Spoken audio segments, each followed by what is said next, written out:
सभी को सुप्रभात। ये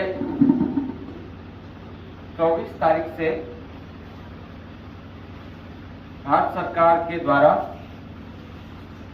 NEP नेशनल एजुकेशन पॉलिसी, आप जानते हो इस समय आप जो शिक्षा के जो पॉलिसी 1986 की, उसके तहत अभी ये व्यवस्थाएं हैं और 86 के बाद में अब 2020 NEP 2020 के इम्प्लीमेंटेशन का ये दौर है और इसमें स्टेप बाय स्टेप कार्य हो रहे हैं।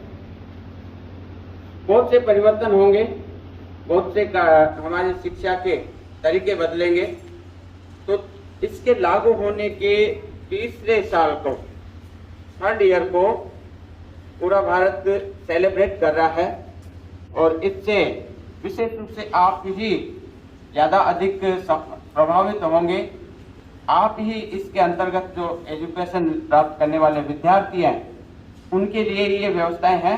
इसलिए जागरूकता के लिए कि आप मानसिक रूप से तैयार हों, इस पॉलिसी को समझें और जहाँ तक आपकी परिचित जो कम्युनिटी है, अपने अभिभावकों को भी इस शैक्षणिक व्यवस्था में जो परिवर्तन हो रहे हैं, इनको आप समझाएं, आप स्वयं भी समझें, क्योंकि ये एक स्वाभाविक सी बात है कि हम जैसी स्थिति में हैं वैसी स्थिति में रहना चाहता है, भौतिक का सिद्धांत है। तो जो भी व्यवस्थाएं बदलती है, हमारा मन उसे स्वीकार नहीं करता।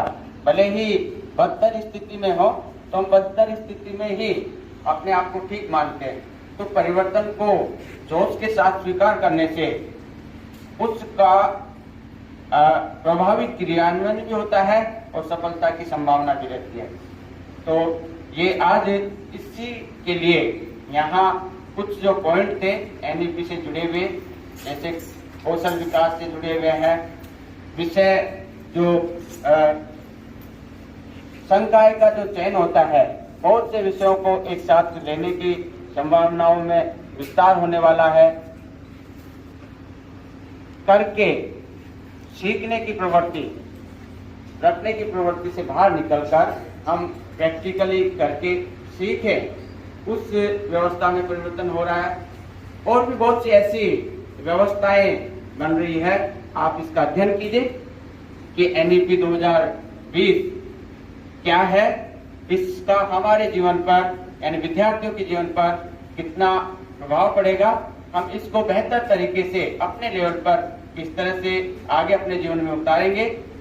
इन सब बातों पर आप सबको अध्ययन करना चाहिए, समझना चाहिए, जब ही इस पॉलिसी के लागू होने का कोई मतलब होगा और ये निश्चित रूप से हमारे लिए अच्छी साबित होगी।